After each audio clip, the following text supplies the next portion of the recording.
지금 단 하나의 법안이 디지털 자산 생태계의 지형도 자체를 근본적으로 바꾸려 하고 있습니다. 그리고 그 변화의 파동은 이미 시장의 가장 민감한 곳에서부터 시작되고 있습니다. 마이너스 20%, 이 숫자는 스테이블 코인 USDC의 발행사죠. 서클의 주가가 단 하루 만에 폭락한 수치입니다. 기존의 수익 모델 전체가 붕괴될 수도 있다는 그 공포감이 그대로 반영된 결과라고 볼 수 있겠습니다. 그리고 이건 또 다른 숫자입니다. 마이너스 11%. 바로 미국 최대 가상자산 거래소인 코인베이스의 주가 하락폭이죠. 이건 서클의 위기가 단순히 한 기업의 문제가 아니라 산업 전체의 구조적인 위험으로 번지고 있다는 걸 보여주는 명백한 지표입니다. 가상자산 관련 주식 전반에 걸친 대규모 투매가 시작된 겁니다. 그렇다면 도대체 무엇이 이 모든 혼란을 만들어냈을까요? 시장 참여자들이 이토록 격렬하게 반응하는 이유, 그 근원을 한번 따라가 보겠습니다. 자, 이 모든 논란의 중심에는 바로 이 법안, 클래리티법이 자리하고 있습니다. 최근 시장의 격변을 이해하기 위한 가장 핵심적인 열쇠라고 할 수 있죠. 보시면 현재 이 클래리티법의 통과 확률이 68%까지 치솟은 상태입니다. 특히 가장 큰 쟁점이었던 핵심 조항에 대해서 타협안이 마련되면서 사실상 99% 해결 단계에 도달했다, 이런 분석이 지배적이에요. 이건 시장의 근본적인 게임의 룰이 바뀐다는 걸 의미하기에 그 파급력은 우리가 상상하는 것 이상일 수 있습니다. 그럼 이 클래리티법이 대체 뭐냐? 한마디로 스테이블 코인을 규제하기 위해 설계된 법안입니다. 여러 조항 중에서도 시장이 가장 주목하는 부분은 바로 이겁니다. 스테이블 코인을 그냥 가지고 있는 것만으로 발생하는 수익, 즉 이자 지급 구조를 직접적으로 겨냥하고 있다는 점이죠. 법안 초안에 담긴 이 문구를 한번 보시죠. 아주 명확합니다. 사용자가 자산을 그저 예치해두는 것만으로 수익을 얻는 구조, 그러니까 기존 스테이블 코인 사업의 핵심 비즈니스 모델을 원천적으로 금지하겠다는 겁니다. 서클의 주가가 폭락했던 건 바로 이 조항의 파괴력이 현실화될 거라는 시장의 직접적인 반응이었던 셈이죠. 자, 그런데요, 이 규제를 그냥 산업의 종말이다, 이렇게만 해석해서는 안 됩니다. 오히려 규제는 가만히 있어도 돈을 버는 그런 손쉬운 수익 모델의 길을 막아버렸죠. 그 결과 시장은 이제 실질적인 가치를 창출해야만 살아남을 수 있는, 어떻게 보면 훨씬 더 성숙한 단계로의 진화를 강요받고 있는 겁니다. 이 법안이 통과된 이후에 시장은 크게 세 가지 방향으로 구조적인 전환을 겪게 될 것으로 보입니다.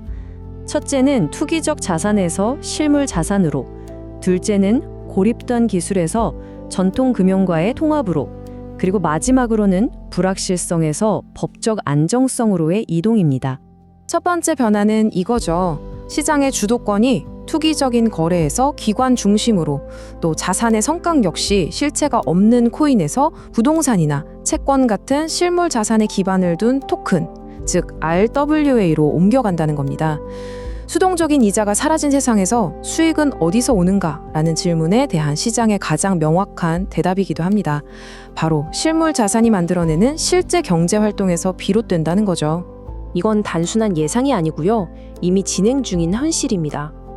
이더리움의 네트워크 수수료는 기관들의 RW 결제 수요 때문에 급등했고, 솔라나의 RW 규모는 사상 최고치를 경신했습니다. 블록체인이 이제 실물 경제와 연동된 안정적인 수익 엔진을 본격적으로 가동하기 시작했다는 신호입니다. 그리고 두 번째로 나타나는 아주 중대한 변화의 흐름은 디지털 자산과 기존 금융 시스템의 경계가 허물어지는 현상입니다. 이 두 세계의 융합이 굉장히 빠른 속도로 진행되고 있습니다. 뉴욕 증권거래소는 24시간 거래가 가능한 토큰 증권 플랫폼을 준비하고 있고요. 피델리티 같은 거대 자산 운용사는 비트코인을 월스트리트 인프라에 편입시키자고 주장하고 있습니다. 기관급 토큰 상품들이 연이어 출시되고 ETF 관련 규제가 완화되는 등 모든 조각들이 하나의 큰 그림을 향해 가고 있는 겁니다. 그리고 마지막 세 번째 변화입니다.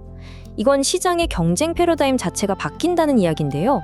이제 승부처는 기술이 아니라 다른 곳에 있습니다.